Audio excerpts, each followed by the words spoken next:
तो मैं आपको आज पूरा आपको इसका सच बताने वाला हूं कि लोग मर क्यों रहे हैं। वैसे मेरे मित्र डॉक्टर विश्वरूप राय चौधरी, डॉक्टर BM हेगड़े और भी कई लोग इस वीडियोस बना रहे हैं, लेकिन इतनी डिटेल में एक एक सबूत के साथ इस वीडियो में मैं आपको सारी वो बातें बताऊंगा कि दुनिया में लाखों लोग क्यों मर रहे हैं, आखिर क्यों लोग हॉस्पिटल में जाकर मर रहे हैं और बाहर मौतें कम हैं।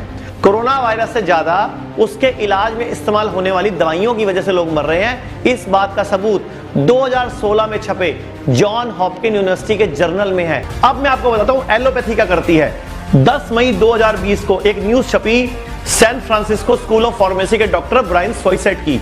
उनकी टीम ने रिसर्च करी और बताया कि कोविड-19 का जब संक्रमण चल रहा हो उस टाइम जो दवाइयां एलोपैथी में दी जाती हैं, अलग अलग तरह के ट्रायल किए जाते हैं, उनमें जो केमिकल है उससे शरीर में कोरोना वायरस और तेजी से फैलता है। और इन दवाइयों में डेक्स्ट्रोमोर्थोफन केमिकल मुख्य है जो बेहद खतरनाक है। और जितने भी खांसी के शरबत होते हैं, अस्थमा की दवाइयां होती हैं, उसमें यह केमिकल मुख्य रूप से पाया जाता है। अब आप बताओ, मेडिकली स्ट्रॉन्ग और WHO को फॉलो करने वाले देशों में मौत का आंकड़ा ज्यादा क्यों है? अब मैं इसके आपको कई कारण बताता हूं, ध्यान से सुनना और इस वीडियो में पूरा इंटरेस्ट आएगा। और जितने जानने वाले लोग हैं ना, उनको इस वीडियो को शेयर भी करना है। पहला कारण, इंसानों पर एक्सपेरिमेंट हो रहे हैं, उनको कॉम्बिनेशन की दवाइयां दी जा रही है, जैसे antiviral, anti malarial, antibiotic, antipyretic, anti HIV, जैसे रेमडेसिविर, डोराविरिन, हाइड्रोक्सीक्लोरोक्विन, रिल्पिविरिन, पैरासीटामोल, एक साइक्लोवर,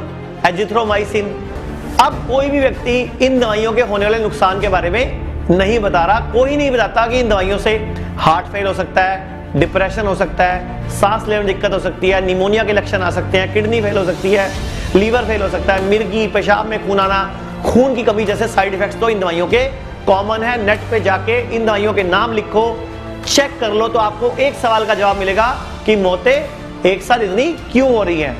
जब भी हम इन दवाइयों को एक साथ यूज करते हैं तो डेडली कॉम्बिनेशन बन जाता है।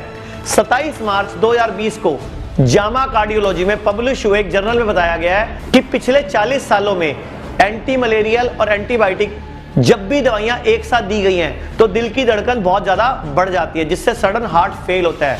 27 मार्च को जर्नल ऑफ मेडिकल एसोसिएशन में पब्लिश हुई एक रिसर्च में बताया गया कि इन दवाइयों की वजह से हार्ट इंजरी हो रही है और हर 3 में से 1 मौत इसी वजह से हो रही है।